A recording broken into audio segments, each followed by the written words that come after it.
The Aviators was made possible by... When the unexpected happens, the Lifesaver provides 1 hour of emergency attitude reference, giving you the time you need to land safely. In a mission's darkest moment, trust Mid-Continent Instruments. Now, for the first time on TV, the stories and reports of the people who fly and the aircraft they fly. And you are invited in an exciting, pulse-pumping new television series designed for everyone who has ever gazed skywards and dreamt of slipping the bonds of Earth. The Aviators. This week on The Aviators, it's all about airlines as we take you inside WestJet, which operates one of the newest fleets in North America. We're going to show you what a typical day is like for a Boeing 737 pilot.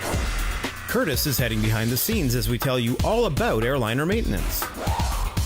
And we look at how RNP and winglets can help reduce greenhouse gas emissions. From the Boundary Bay Airport, this is The Aviators. Every day, about 35,000 commercial aircraft crisscross the skies over North America. There's more than 5,000 in the air right now. The reliability and safety record of the airline industry is no accident. Today, The Aviators is going to take you behind the scenes at WestJet to find out what it takes to keep their fleet of Boeing 737s ready for takeoff. To keep their 737s flying, WestJet operates a massive facility in Calgary as well as maintenance stations all across the country. Vice President Russ White is responsible for overseeing the 450 employees who maintain WestJet's 90 aircraft. Russ spoke to Curtis while WestJet's crews were performing a 6-month inspection on one of their 737-600s. So Russ, people are familiar with maintenance schedules on things like cars. You have to change the oil, you have to change the tires, you have to replace your timing belt. What kind of maintenance schedule exists for a jet? We maintain the airplane in accordance with the manufacturer's specifications. So they'll give us what we call a maintenance planning document. Gives the intervals for all the tasks that are involved in maintaining the airplane. Everything from checking oils all the way up to the major structural inspections that we do at the 10 and 12-year visits. So it's a very involved maintenance program, and we will take that and evolve it into meeting our needs, and it'll all be approved by Transport Canada in the end. So the whole program is approved by Transport Canada. As one would expect, the maintenance schedule performed on a commercial airliner is certainly more complex than a single-engine Cessna. However, many of the tasks that are performed are very similar to those that a general aviation pilot may be familiar with. Let's talk about the maintenance schedule. How often do you change the oil in a jet? Actually, there's no requirement to change the oil in the jet. We continuously add oil to that. It's a high-quality synthetic oil, but we will check the filters and pull what we call the magnetic plugs, check for any magnetic particles inside the engine oil, and that'll be the on-condition inspection that we do of the engine. So how often does an engine last on a jet airplane? Well, barring any major events like a bird strike or something like that, we expect our engines to go to what we call life-limited parts, the interval. So probably about 20,000 cycles for the engines is what we expect to get the life out of those engines, being a very reliable engine. Now, how often do you have to change the tires on a jet? Tires typically, though, it depends on the season we're operating in. They don't last as long in a hot environment in the summertime. So probably about 250 landings we'll get out of each tire.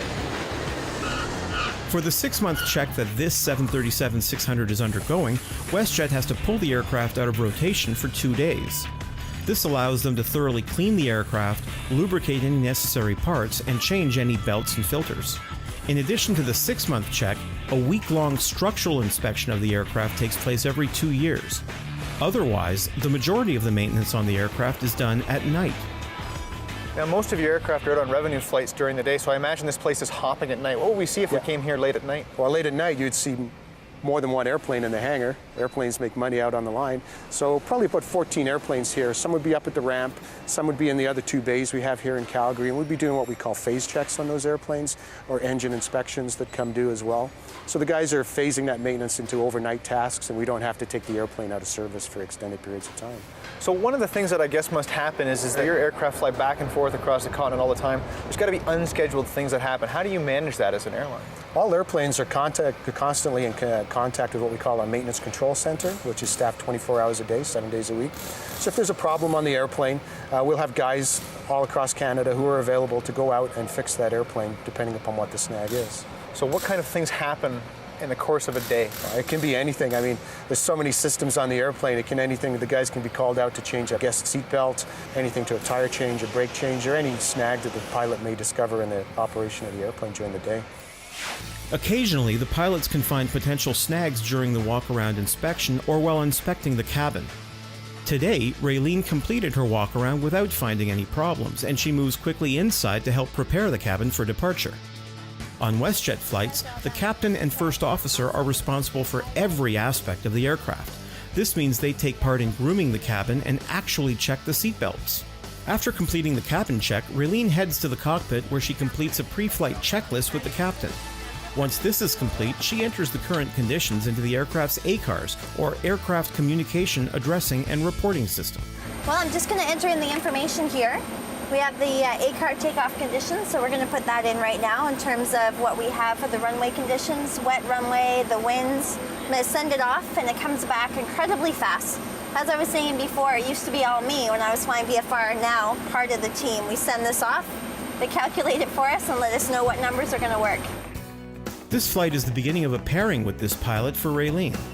She'll work 4 days with this captain and then have another 4 days off. Today for me it's a beginning of a pairing, and I operate one flight going to Calgary, and I'm just going to put in the information. I basically get here, check in for my flight. We did our crew briefing, and now it's just a short hop over to Calgary. So it's a nice short day for me. Raylene has to complete her pre-flight and then is off to Calgary. The passengers are boarding, and shortly the plane will taxi out onto the runway and take off into the air. Off we go. An hour and 1 minute in the air. The Aviators, for everyone who has ever gazed skywards.